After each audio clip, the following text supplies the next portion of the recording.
내년 국회의원 선거와 추석 명절을 앞두고 지역 곳곳에 정당들이 내건 현수막이 우후죽순 늘고 있습니다. 정당 현수막은 규제할 방법도 마땅히 없어 시민들의 불편도 커지고 있습니다. 서울대병원 소속 의사들이 서산의료원에서 심뇌혈관 질환 진료를 보게 됐습니다. 28억 원이 투입된 의료원 심뇌혈관 센터에 서울대병원 파견 의사 6명이 배치됐습니다. 충남 인권조례 폐지안의 효력 정지 기간이 다음 달 중순까지로 늘었습니다. 폐지안 수리와 발의를 취소해달라며 제기한 본안 소송의 첫 변론 기일은 다음 달 9일로 정해졌습니다. 올해 한반도에 상륙한 태풍은 지난달 발생한 카눈이 유일한 것으로 나타났습니다. 다음 달 태풍 발생 가능성은 얼마나 되는지 자세히 살펴보겠습니다.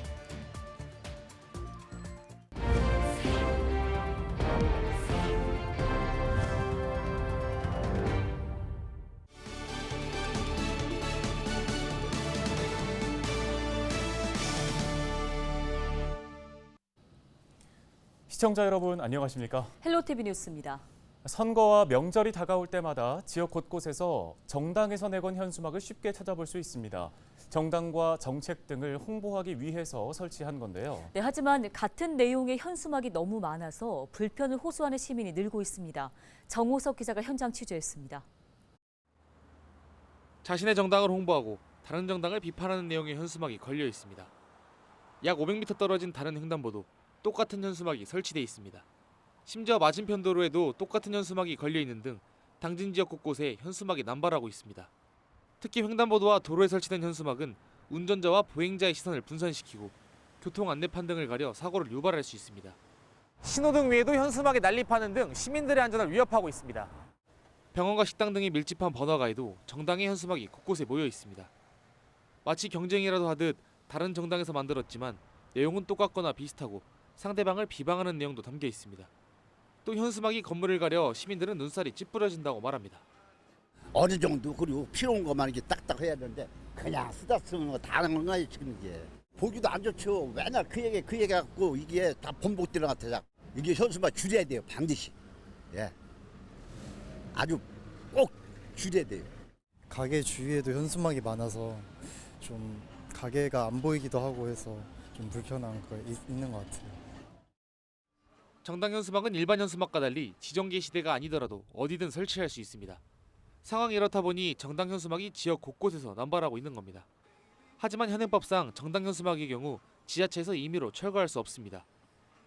지자체에선 자진 철거 기간을 지키지 않거나 안전위험 민원 신고가 많이 접수된 경우 해당 정당으로 전화해 조치를 부탁하는 게 전부입니다. 선거철과 명절마다 반복되는 현수막 경쟁, 각 정당의 자발적인 현수막 줄이기와 설치 장소 제한 등 제도 개선이 필요해 보입니다. 헬로티비 뉴스 정호석입니다. 서산의료원의 심뇌혈관 센터가 문을 열고 본격적인 운영에 들어갔습니다. 28억 원이 투입된 센터에는 혈관 조형 촬영실과 집중 치료실 등이 들어섰으며 각종 의료 장비 18대가 구비됐습니다.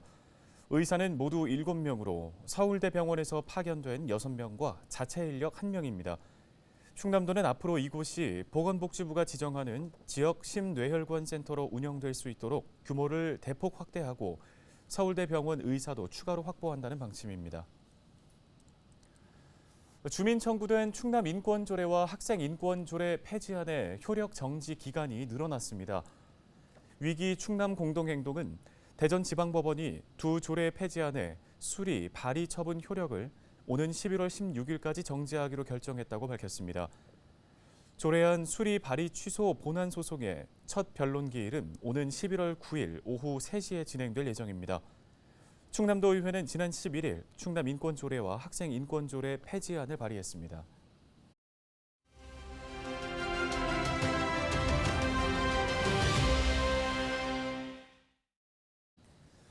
태안군이 중국 산둥성에 위치한 태안시를 방문해 우호 협력 강화에 나서고 있습니다.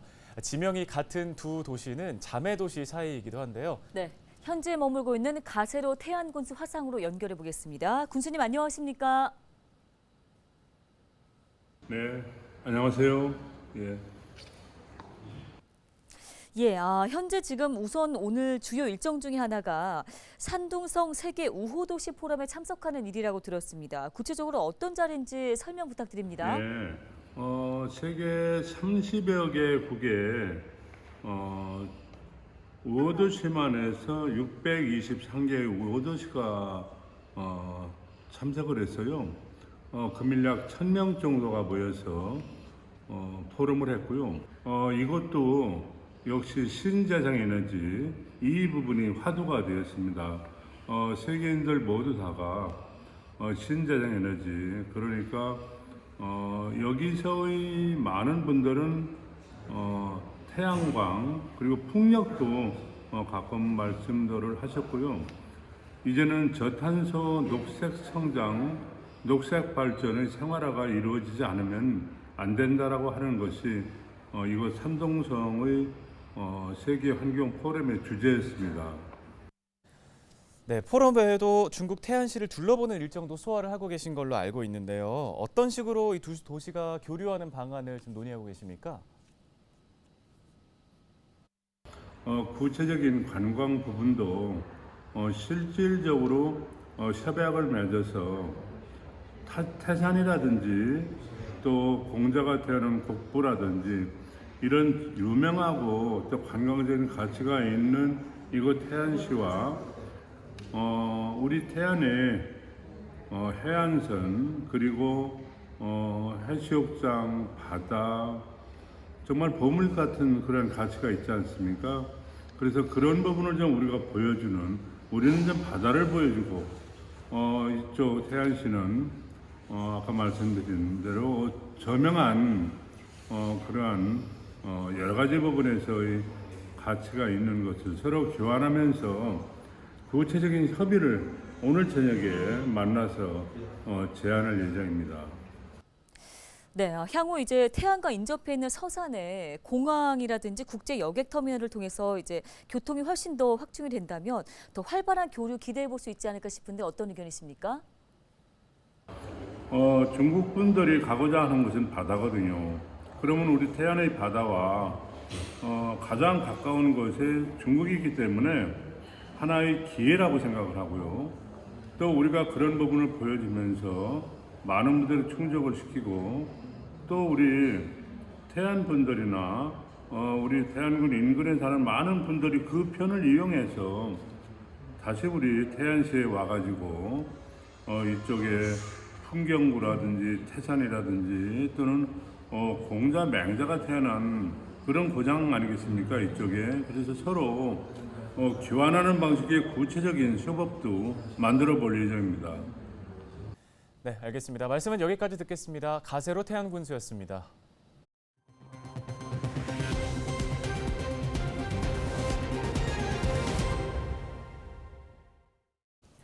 다음 소식입니다. 올해는 태풍들이 한반도를 대부분 비껴가면서 직접 영향권에 드는 일이 적었습니다. 지난 8월 태풍 카눈 이후 아직까지 우리나라에 상륙한 태풍은 없는데요. 네, 그런데 10월에 태풍 발생 가능성이 아직 남아 있습니다. 이관성 기자가 지난 통계를 살펴봤습니다. 올해 7월부터 현재까지 발생한 태풍은 모두 10개. 다행히 우리나라에 영향을 준 태풍은 지난 8월 10일 한반도를 남북으로 관통했던 6호 태풍 카눈뿐입니다. 태풍 카눈 이후 7개의 태풍이 발생했지만 대부분 중국과 일본 해상으로 빠져나갔습니다. 지난해에는 7월부터 9월 사이 5개의 태풍이 우리나라에 영향을 미쳤습니다. 7월에는 3개의 태풍이 영향을 미쳤고 8월과 9월에도 각각 1개의 태풍이 우리나라에 직간접적인 영향을 미쳤습니다. 지난해 9월 경남 지역에 상륙했던 11호 태풍 흰남노는 우리나라 상륙 태풍 피해 중 4번째로 큰 피해를 남기기도 했습니다. 사망자만 14명이었고 재산 피해 규모도 1조 7천억 원이 넘었습니다. 올해 10월 이후 우리나라에는 태풍이 또 얼마나 영향을 미칠까? 통계적으로 보면 우리나라에 태풍이 상륙할 가능성은 10월부터 크게 줄어듭니다. 지난 2011년부터 2020년까지 우리나라에 영향을 미친 태풍 발생 수를 보면 7월부터 9월까지 평균 1개 정도였고 10월엔 0.2개였습니다. 하지만 아직 태풍이 발생할 가능성은 여전히 남아 있습니다. 대신 우리나라로 다가올 가능성은 줄어들 것으로 보입니다. 왜냐하면 이미 대륙 쪽에서 선 공기가 우리나라 쪽으로 내려왔거든요. 그래서 생기더라도 필리핀 쪽으로 가거나 아니면 일본 동쪽에서 꺾어지거나 이제 이런 진로를 밟을 것으로 보여서 10월 이후 태풍 걱정이 줄어들지만 기후 변화로 인한 집중호우 가능성은 남아 있습니다. 지난 9월 중순 남부 권역에 가을 장마로는 이례적으로 많은 비가 내렸고 지난해 11월 중순 수도권에도 집중호우와 침수 피해가 발생했던 만큼 종잡을 수 없는 날씨가 이어지고 있기 때문입니다. 이번 추석 연휴와 10월 초반까지는 태풍과 비 소식이 없을 전망입니다. 한가위 보름달도 전국에서 볼 수 있을 것으로 보입니다. 헬로우TV 뉴스 이관서입니다. 다음 소식입니다. 충남도가 최첨단 디스플레이 센터를 조성하는 사업에 예비 타당성 조사 대상지로 선정됐습니다. 충남도는 차세대 무기 발광 디스플레이 스마트 모듈러 센터 구축 사업의 예타 대상지로 아산시가 선정됐다고 밝혔는데요. 센터는 핵심 기술 개발을 지원하고 공정 전반을 자유롭게 시험할 수 있는 실증 시설로 운영됩니다. 실제 사업이 추진될 경우 아산 상정테크노 일반산업단지에는 디스플레이 산업 분야 역대 최대 규모인 9,500억 원이 투입될 계획입니다. 서산시 문화예술타운의 입지가 최종 선정됐습니다. 서산시는 기자회견을 열고 서산시 문화예술타운의 최종 입지로 옛 성남동 공동묘지 일대가 정해졌다고 밝혔습니다. 이에 따라 서산시는 내년 초 기본 계획을 수립하고 지방재정투자심사 등 행정 절차를 이행할 계획입니다. 이번 사업은 예술의 전당과 시립미술관 등 문화시설을 한 곳에 모아 지역 문화예술 거점을 조성하는 사업입니다. 충남도가 추석 연휴에 24시간 응급 진료 체계를 가동합니다. 이 기간 충남도와 각 시군은 응급 진료 상황실을 설치하고 병원과 약국 운영에 대해 안내하고 대량 환자 발생 시 후송 조치 등에 나서게 됩니다. 또 권역 응급의료센터 등 응급의료기관 지정병원 16곳과 응급실 운영병원 5곳은 24시간 응급 진료 체계를 유지하는데요. 이와 함께 보건소 등 공공의료기관 48곳도 자체 진료를 해 주민 불편을 최소화한다는 방침입니다. 예산군이 소방, 경찰 등과 함께 자연재난 공동대응에 힘을 모으기로 했습니다. 군은 26일 예산소방서와 예산경찰서, 한국농어촌공사 예산지사와 자연재난 공동대응체계 업무 협약을 맺었습니다. 이들 기관은 예당저수지 방류와 침수 위험 지역 통제, 주민 대피 등 재난관리 상황에서 소통과 협력을 강화해 나갈 계획입니다.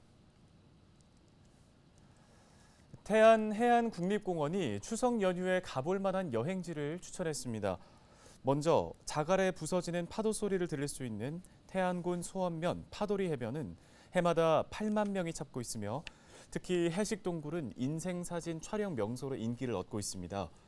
또 태안군 안면읍 삼봉해변은 간주시에만 갈 수 있는 갱지동굴과 소나무 숲이 어우러져 이색적인 풍경을 자아냅니다.